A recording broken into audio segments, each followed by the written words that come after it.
Hello പ്രിയപ്പെട്ടവരെ, champions ലീഗിന്റെ play off നറുക്കെടുപ്പിൽ വീണ്ടും റിയൽ മാഡ്രിഡ് മാൻ സിറ്റി ടീമുകൾ ഏറ്റുമുട്ടാൻ പോകുന്നു. കഴിഞ്ഞ കുറച്ചു വർഷങ്ങളായി റിയൽ മാഡ്രിഡ് മാൻ സിറ്റി പോരാണ് മിക്കപ്പോഴും ചാമ്പ്യൻസ് ലീഗിന്റെ അവസാന ഘട്ടങ്ങളിലേക്ക് എത്തുമ്പോൾ നമുക്ക് കാണാൻ സാധിക്കുന്നത്.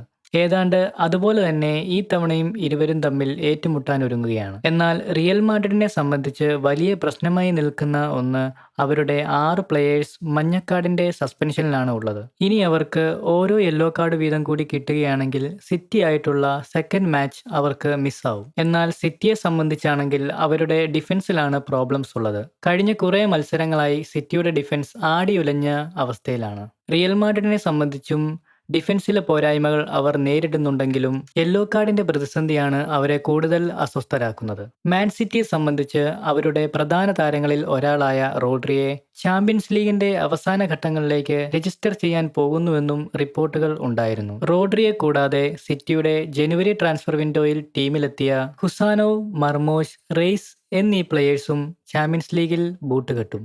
മറ്റു ടീമുകളുടെ പ്ലേ ഓഫ് മത്സരങ്ങൾ എടുത്താൽ ബ്രസ്റ്റ് പാരീസുമായും ക്ലബ് ബ്രഗ് അറ്റ്ലാന്റയുമായും യുവന്റസ് PSV ഐന്തോവനുമായുമാണ് ആദ്യഘട്ടത്തിൽ ഏറ്റുമുട്ടുക.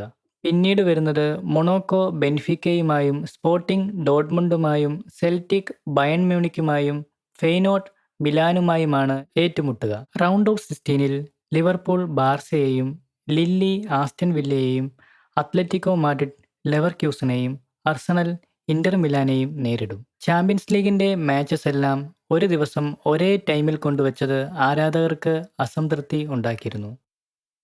നെയ്മർ തന്റെ ജന്മദേശമായ ബ്രസീലിലെ തന്റെ സീനിയർ കരിയർ ആരംഭിച്ച സാന്റോസ് എന്ന ക്ലബ്ബിൽ തിരികെ എത്തി. നെയ്മറിന്റെ വാക്കുകൾ ഇങ്ങനെയായിരുന്നു: "എനിക്ക് സാന്റോസ് എന്ന ക്ലബ്ബ് എൻ്റെ ഫുട്ബോൾ ഹോമാണ്.